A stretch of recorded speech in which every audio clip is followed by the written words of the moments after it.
Hey, what's up, everybody? This is Mordecai with the Mordecai and Tony Show, and I was gonna go a little off topic today. I already discarded one video because I didn't even know what the hell I was talking about.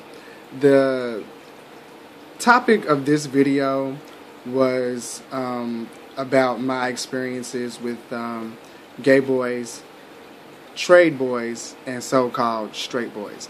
Now, the straight boys, just in their defense, just because you try weed one time does not make you a pothead. But I know, and what a lot of people will say, well, once you fuck another nigga, you gay. Once you eat another, if you a girl, once you munch on another bitch's carpet, bitch, you a dyke. That I understand. So I'm gay.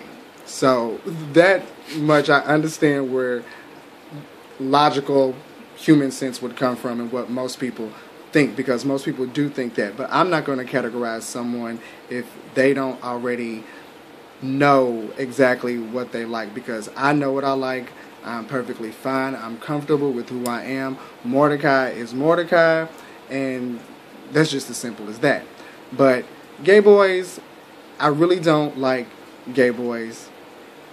And I know it's going to sound weird with me being gay, but I'm going to tell you like this because a lot of people don't know.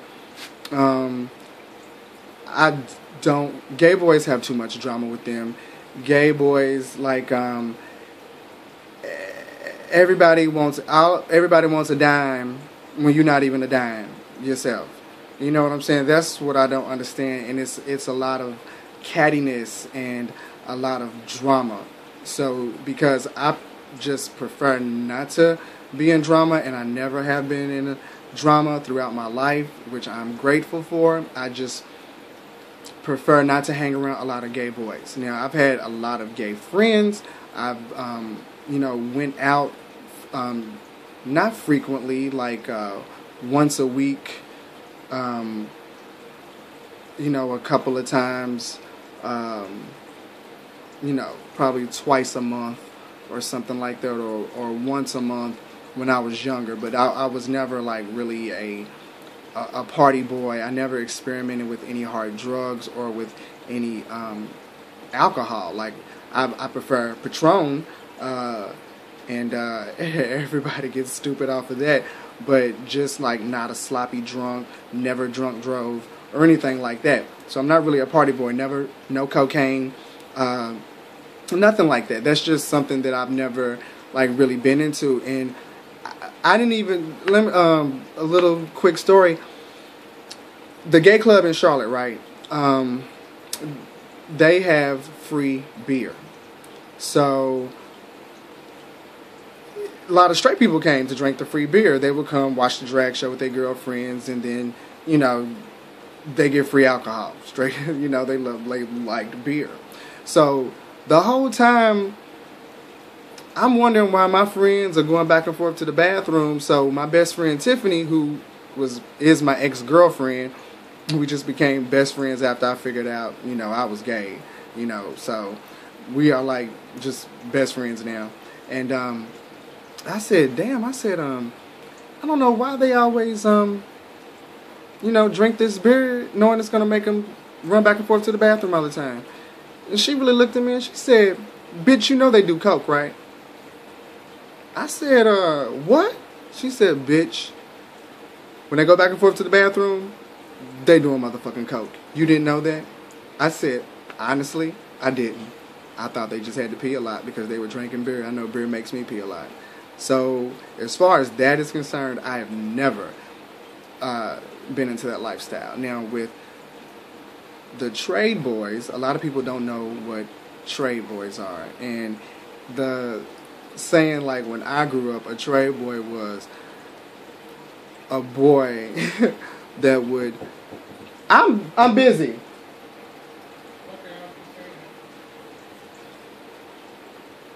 A trade boy would be somebody that you would trade them a pair of shoes for some dick. Now, I've never done that, but I'm just saying that was what the saying was, or a trade boy that would, from what I know now, it may mean something completely different in Chicago or Louisiana or Texas, but in North Carolina, when I was told what it was like the little hard boys to mess around with gay boys every once in a while.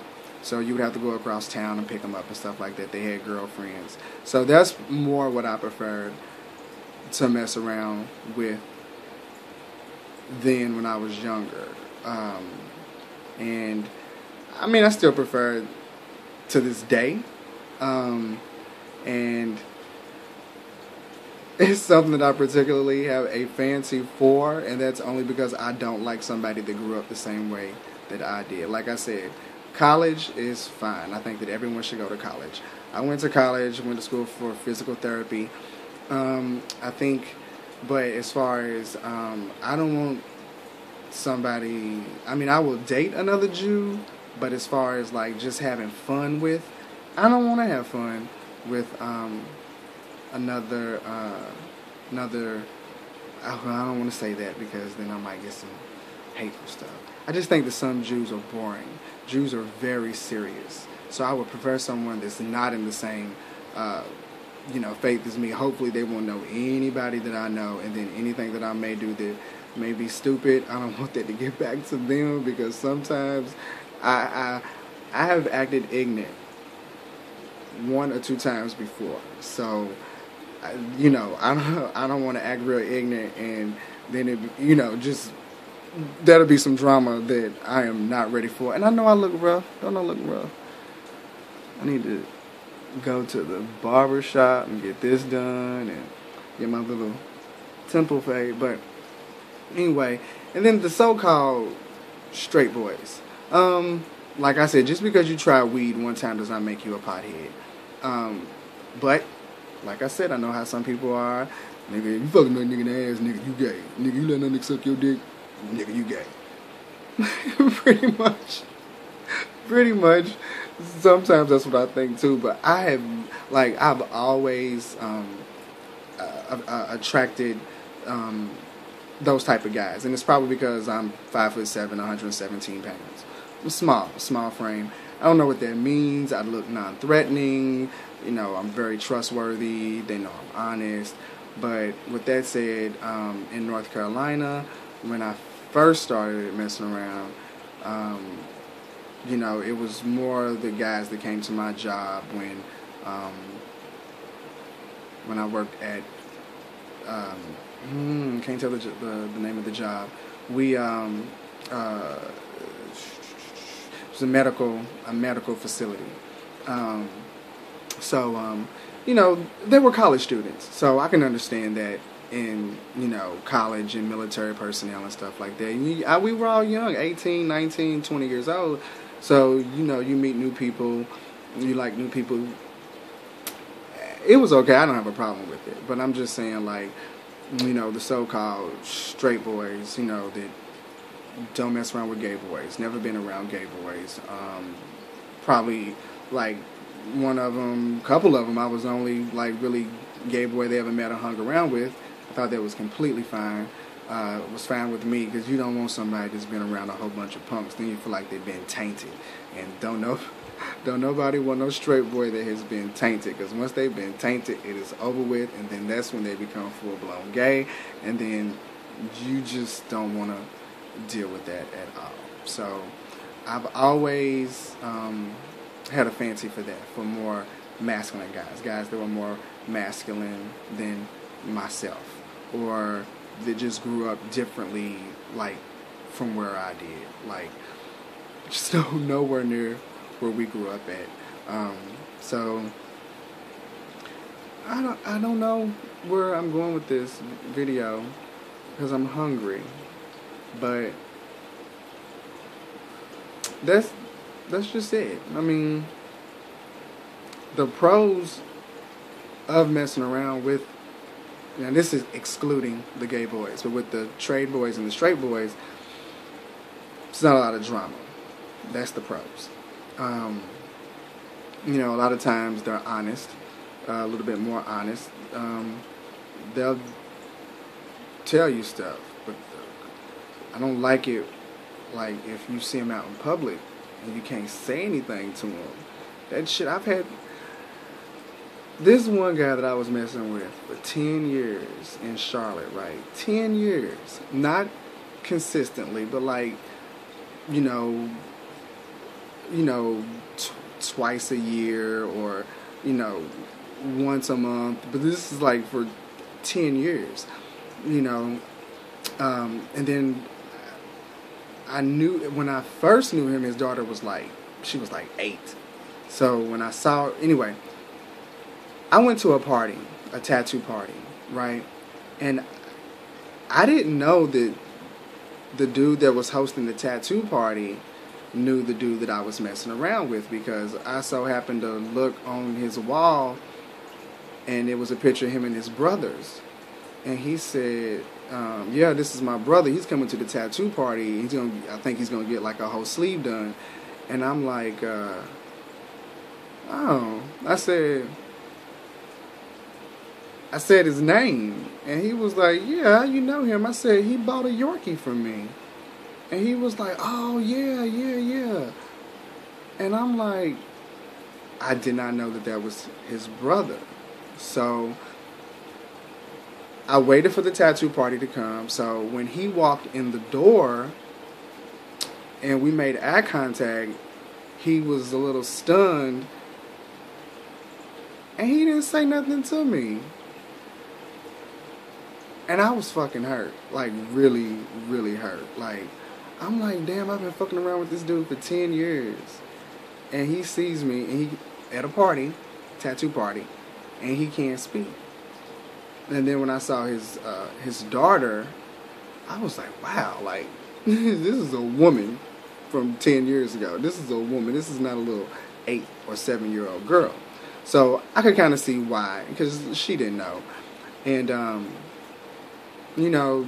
as the party progressed, he got, some of his tattoos. And this one little gay boy started talking to me, asking me questions about my dogs and stuff, where I grew up, where I was from. And we was having a nice little conversation. And all of a sudden, here come old boy that I had been messing around with 10 years. Oh, you sell dogs?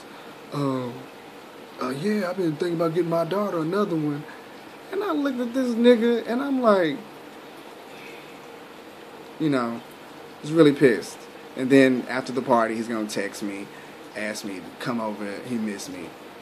I didn't go over because I was hurt that somebody that actually knew me for 10 years couldn't speak to me. But then again, I see now why a lot of the transsexuals and drag queens that end up getting pushed aside by the little straight boys, how they feel sometimes, and they just get like real catty and nasty with it. Bitch, he fucked me, bitch. Bitch, you think you fucking you a straight nigga, girl. I fucked your man. I fucked him. Yeah.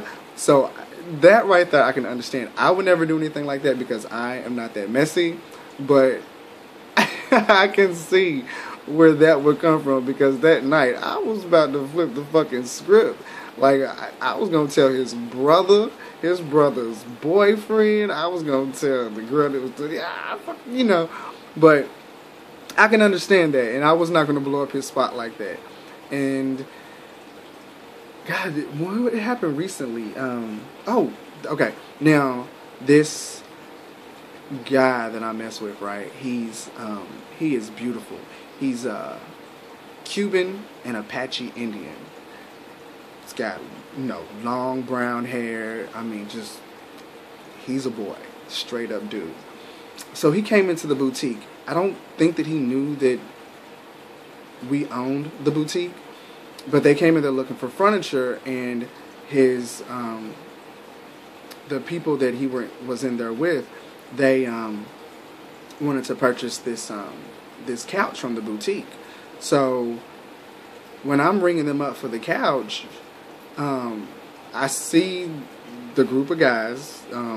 There's, the two white brothers, the twins.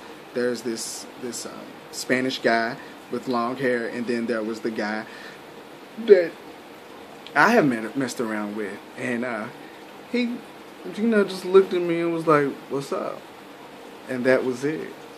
Like, I'm not gonna lie, I was hurt. Like, it could have been more of a conversation that, but like I said, I understand. And how can I get mad if I understand the situation? You know, if I'm, oh God, I'm not a sideline hoe. Ooh, ooh, God, that is crucial. But if I put myself in that situation, I should already know what it is. And I'm old enough to already know what it is, but it kind of does sting when it happens a little bit with the straight boys or, you know, with the trade boys. So, you know, I get home, my motherfucking fingers, I get the text of this motherfucker, I know you saw me. He was like, yeah, I saw you the day before yesterday. I said, no, you was in my motherfucking store today, and all you said was, what's up? He was like, I was with my people. And I said, I understand. I understand. I'm not going to blow up your spot. But I really fucking wanted to.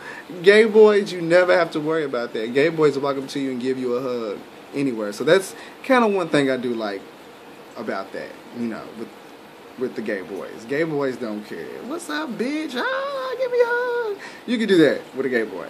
Straight boys and stuff, you really can't do that with other than in the privacy of your own home or someplace that they feel comfortable. Because a lot of times I've gotten them to come out of their comfort zone. Why do you have to be so hard for it? Well, you know, because when you grow up in the hood, you got to be hard. And I'm like, well, I would have never understood that because that is something that my mother never put us through. And I did ask her, and she just point blank said, she said, shit, y'all want to survive the no hood. And she was 100% right. She was 100% right. So I'm kind of glad that, you know, that I didn't have to grow up having to put on a facade of being hard all the time. I like actually just being myself, just being, just a happy person. Like where I was in New York one time and I'm just smiling, right? Somebody said, what the fuck you smiling at? And that's not the first time that happened. You know, so I like to be right in a comfort zone where I can just be happy and smile and be myself like that. So where else am I going with this long ass fucking boring story? Now, the one story with the trade boy. Let me tell you about this now. This dude, he was in North Carolina. He came over. I met him through his sister. Now, his sister was a dancer. And I met her because she came into the store that we owned in Charlotte. And she was looking for like some old vintage like leggings and vintage t-shirts like Alf and Smurfs and stuff like that. They were tight so they could fit her right. And she had brought her brother in there, and then it really was nothing other than if you just, you know, if you get some clothes, just call me. So that's how I got, I gave her the store number, and I said, well, you just call, and, you know, I told her what days, you know, the shipments and stuff come in. And so her brother had called, and then it just turned into something completely different. Like, we end up, you know, talking and stuff like that. Now, only thing I don't like about him is that he always wanted some money. Always wanted some money for something. And he always spent the money on clothes. I thought that was the most weirdest thing that I have ever seen in my life. That if you really don't have anything, why would you spend it on something that you really don't need? What do you need all those clothes for? But anyway, God, where was I going with this? What did he do? Oh, he was over my house one night, right? Well, he had got his, I'm going to sound like a whore. He had got his baby's mother, or the girl that was pregnant, to drop him off over the house. So she drops him off, and they are just arguing outside. And y'all, I was the only brown person in the neighborhood, and thank God it was nighttime. So they're just arguing, and all of a sudden he comes in the house with his shirt ripped. He's like, this bitch is crazy, man, this bitch is crazy. He's got scratches all down his neck. His shirt is completely ripped off of him. And he's like, this bitch is crazy, man. So she comes knocking on the door, and she's like, I gotta pee. Can I use your bathroom? And I said, yeah. So I let her use the bathroom. Now, mind you, she's in the bathroom. She's supposed to be peeing. I hear her going through all the cabinets and shit like that, right? So the girl that lived with me before was my best friend, Tiffany. So it was like, you know, like sanitary items and stuff all in the bottom. So I don't know what she was trying to look for, but you can hear somebody going through your cabinets in your bathroom. So, she comes out of the bathroom, and I just looked at her and I said, look, I don't know what problems that y'all have. I said, but if y'all argue, could you like just please keep it down, because I am the only black person in this neighborhood, and I don't want that to be up on me. Is like I'm the loudest person in the neighborhood, I'm the only black person. I don't want that. So whatever y'all have to argue about, please argue about it in the car or go someplace and argue. So she looked at me, and she looked at him, and she said, you probably a motherfucking what? No. She said, you probably getting fucked in the ass like he did. I looked at her, and what I wanted to say to her was, girl, our baby's gonna be born on the same day, girl. But I didn't go there. I said, I'm not even gonna be messy like that. He picked her ass up and threw her off of the motherfucking porch. The porch is like 3 feet tall. He picked her up and threw her off of the motherfucking porch for saying that, and said, don't you ever come to this motherfucker's man's house and disrespect this man like this in his own motherfucking house. She was a pregnant, stupid, young, pregnant, and dumb. So that's all I could put that to. So that's why I prefer not to mess around with Trey boys, because Trey boys have a lot of drama with them.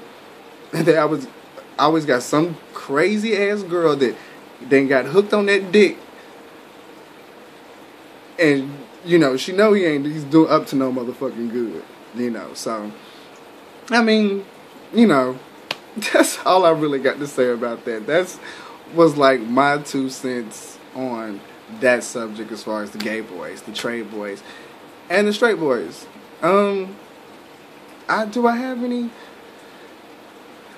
I have a crazy gay friend? It's a crazy gay experience. No,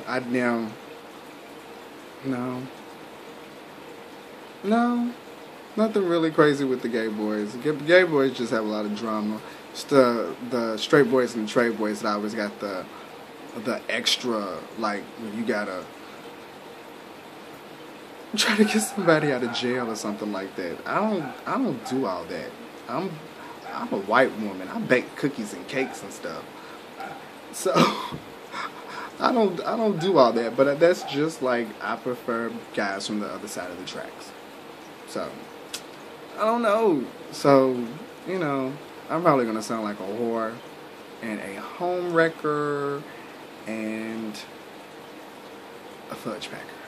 But what that lady said, she said, "Oh, I ain't never been married, but I done had a husband or two." So, once again, this is Mordecai with the Mordecai and Tony Show. Y'all have a great day, and that was just my 2 cents on gay boys, straight boys, and Trey boys, my little story time. So if you want a thumbs up, please thumbs up. If you also like, please subscribe. Please do so. And, like I said, I just talk about shit. That's all, just a little shit. So I'll talk to y'all later, and y'all have a great day. Bye-bye.